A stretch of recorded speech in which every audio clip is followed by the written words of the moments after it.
see how to enable automatic Microsoft Word updates. First off, we want to open Microsoft Word. And as you can see right here, we have our document ready.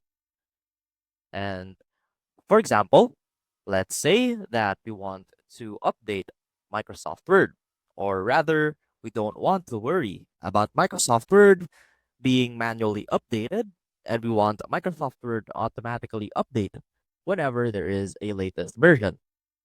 And to do that, first click on the File tab, and from here, click on Account, and you can see this option if you currently don't have it enabled that says this product will not be updated. And to change that, simply click on Update Options and click on Enable Update. Just click Yes. And as you can see, Microsoft Word will now automatically download and install updates. I hope this helped, and I will see you soon.